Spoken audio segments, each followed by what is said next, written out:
Muitas vezes, a experiência de se sentir desconectado de si mesmo ou do mundo ao redor surge como um invasor silencioso, um estado que desafia a compreensão e gera um profundo sentimento de isolamento. Não se trata de um delírio ou de uma alucinação no sentido tradicional, mas sim de uma distorção sutil e perturbadora da nossa percepção.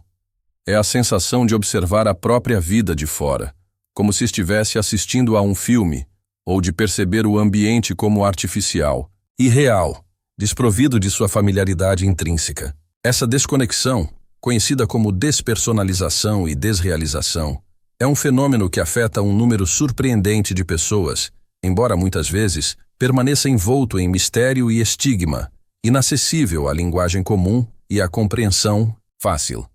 A verdadeira natureza desses estados, as suas origens e, crucialmente, o caminho para a recuperação, são as questões que impulsionam a necessidade deste mergulho profundo. O problema reside na granularidade da nossa própria existência.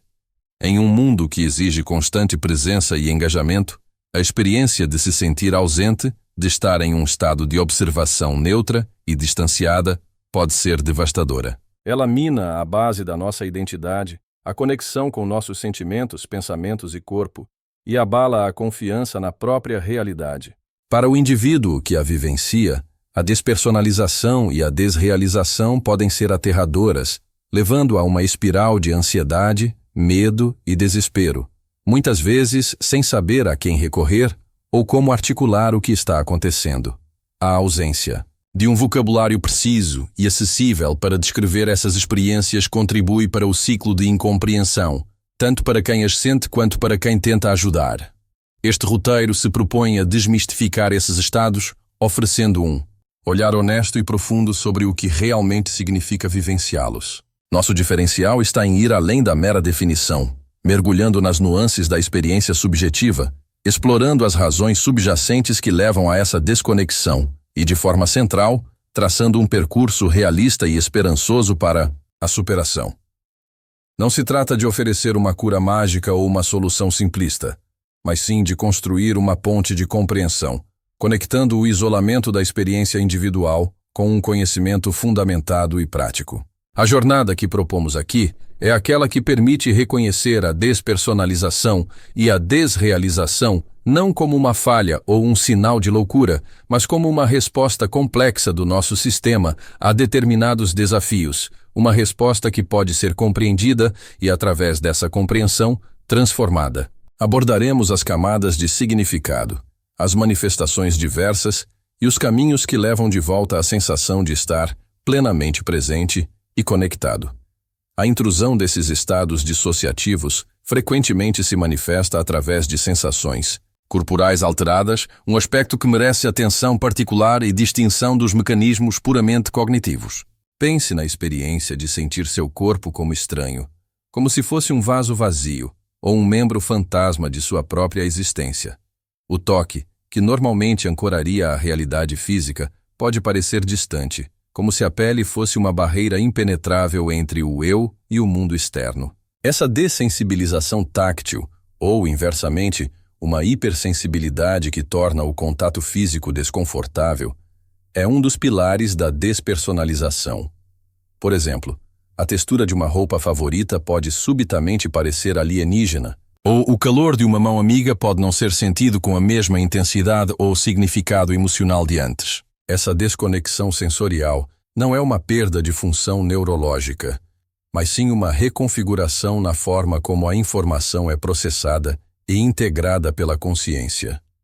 Ademais, a qualidade das emoções e a capacidade de se conectar com elas sofrem uma metamorfose peculiar. Em vez de sentir, o indivíduo pode descrever uma sensação de olhar para as próprias emoções sem realmente vivenciá-las. Um evento que antes provocaria alegria intensa ou tristeza profunda pode ser recebido com uma indiferença clínica, uma observação intelectual de que deveria estar sentindo algo. Imagine a seguinte situação. Um amigo querido compartilha uma notícia maravilhosa sobre um sucesso pessoal e você reconhece intelectualmente a magnitude do feito e a alegria que isso deveria despertar, porém, internamente, Há um vazio emocional, uma ausência de ressonância afetiva genuína. Essa anedonia emocional, essa incapacidade de sentir plenamente, opera como um véu que obscurece a profundidade das interações humanas e a própria vitalidade da experiência de vida. O tempo também pode se distorcer de maneiras que aumentam a sensação de irrealidade. Períodos podem parecer congelados ou, ao contrário, escapar em um borrão sem a marcação clara de momentos significativos. Essa fragmentação temporal afeta a construção da narrativa pessoal, dificultando a formação de uma linha do tempo coesa e a atribuição de significado às experiências passadas. Considere o indivíduo que relata ter perdido horas ou dias, sem memórias distintas ou uma sensação de continuidade entre o momento presente e o que o antecedeu. Essa lacuna na percepção temporal contribui significativamente para a desrealização, onde o fluxo normal da vida cotidiana parece quebrado, como cenas soltas de um filme sem a continuidade lógica que as une. Em contraste com a experiência de despersonalização, onde o foco está na dissociação do eu, a desrealização volta seu olhar para a alteração da percepção do ambiente. O mundo exterior pode adquirir um aspecto peculiarmente vívido ou, paradoxalmente desbotado, como se estivesse sob uma luz irreal ou filtrado por um pane. Um parque familiar, com suas árvores e cores habituais, pode de repente parecer um cenário de teatro, artificial e sem vida. As pessoas ao redor, embora reconhecidas, podem parecer distantes, como figuras em um sonho, desprovidas da familiaridade e da profundidade que normalmente possuem. Essa alteração na percepção ambiental é um sinal distintivo, uma indicação de que a própria estrutura da realidade percebida está sendo questionada, mesmo que a pessoa esteja plenamente ciente de que essa percepção não reflete a realidade objetiva. Finalmente, é crucial entender que essas experiências dissociativas não são indicadores de uma falha moral ou de fraqueza de caráter. Pelo contrário, elas frequentemente surgem como um mecanismo de enfrentamento, uma resposta adaptativa do cérebro a estressores intensos ou prolongados, traumas, ansiedade avassaladora ou certas condições médicas. Compreender a origem desses estados como uma forma de autoproteção psicológica, embora perturbadora, é um passo fundamental para despojá-los de seu estigma e abrir caminho para a cura. Essa perspectiva muda a narrativa de estar quebrado para estar respondendo de uma maneira que se tornou disfuncional, abrindo um leque de possibilidades terapêuticas. Ao entrelaçarmos as diversas facetas dessa experiência peculiar, um panorama mais nítido começa a emergir, delineando a complexidade e a profundidade do que significa habitar a despersonalização e a desrealização. Não se trata de meros desvios passageiros na percepção, mas sim de reconfigurações significativas na forma como a consciência se relaciona consigo mesma e com o tecido da realidade que nos cerca.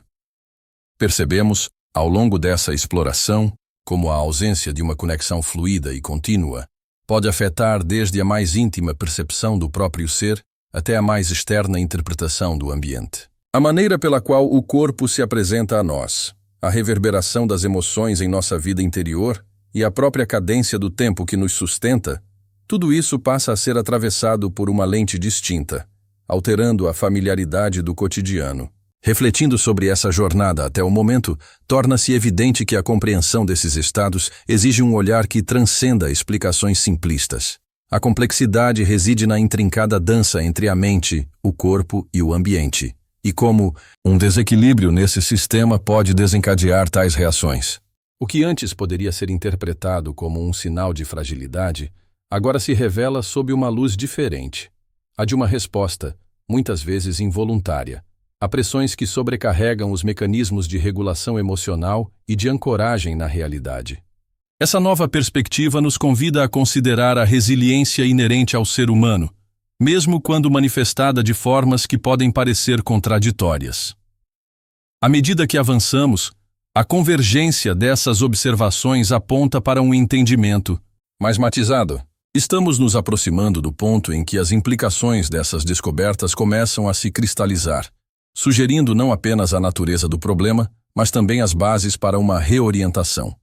A imagem que se forma é a de um mapa detalhado, onde cada sintoma, cada sensação peculiar, é um ponto de referência que nos guia em direção a uma compreensão mais completa. É como ajustar o foco de uma câmera, passando de uma borrão inicial para a clareza nítida de uma paisagem antes oculta.